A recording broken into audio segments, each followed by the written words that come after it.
Bana, tumeshuhudia katika klabu ya Azam FC yameweza kufanyika mabadiliko tofauti ikiwemo wachezaji wao. Kuna baadhi ya wachezaji wamesaini mkataba mpya akiwemo G Priscilla na wengine wengi, lakini pia tumeshuhudia mabadiliko yameweza kutokea katika upande wa kocha walimu au mwalimu mkuu ambaye alikuwa akifundisha klabu hii ya Azam FC, na mwalimu huyo tunamfahamu anaitwa Rashid Taus, ambapo Rashid Taus amekabidhiwa kijiti hichi na Azam FC kwa takribani msimu huu tu wa NBC wa mwaka huu 2024 2025. Sasa watu wengi wakawa wanatamani kufahamu ni sababu ipi ambayo imepelekea klabu ya Azam FC ikamtimua huyu kocha. Ni kitu gani ambacho kimewasababisha wao wakaona huyu kocha afai kabisa kuendelea kuifundisha klabu hiyo ya Azam FC? Na tumeshuhudia kocha mpya ametangazwa hivi siku ya leo, na kocha huyo ni raia wa Kongo ambaye anajulikana kwa jina la Florent Ibenge. Ukiangalia raia huyo ana umri wa takriban miaka 63. Sasa unaweza kuona Ibenge ana rekodi nzuri sana hapo nyuma, yani klabu ambazo amewahi kuzifundisha. Basi unaweza kuona Ibenge atakuja kuleta mabadiliko makubwa sana katika klabu ya Azam FC. Lakini pia unaweza kuona Rashid Taus ambaye ni kocha ambaye amefukuzwa au ametimuliwa katika klabu hii ya Azam FC.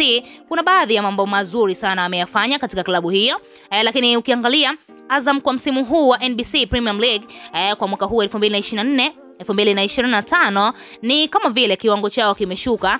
Ilifikia hatua mpaka Azam wakawa wanafungwa na timu ndogo tu, na watu wengi wakawa wanadai kiwango cha Azam kimepungua. Ukiangalia wachezaji ni wale wale, lakini kiwango ambacho wanakionyesha katika uwanja basi kikawa ni kiwango cha tofauti sana. Sasa watu wakawa wanadai kwamba huenda hiyo ikawa ni sababu ya huyu kocha Rashid Taus kutimuliwa katika klabu hiyo ya Azam FC. Lakini siku ya leo bana, msemaji mkuu katika klabu hiyo ya Azam FC Hashim Imbwe ameweza kuzungumzia hili swala waziwazi, ili mradi tu kuongea na mashabiki wa klabu hii ya Azam FC na kuelewa ni kitu gani ambacho kimewapelekea wao kama viongozi kumtimua huyu kocha na kuona kama vile hafai na kumsajili Ibenge kuendelea kuitumikia hii klabu ya Azam FC. Kitu cha kwanza Hashim Imbwe amezungumza na kudai kwamba uongozi mzima ulikaa chini ukajadili na kuona kwamba kwa sasa hivi Rashid anatakiwa kupumzika, kwa sababu ukiangalia performance yake katika msimu huu wa ligi kuu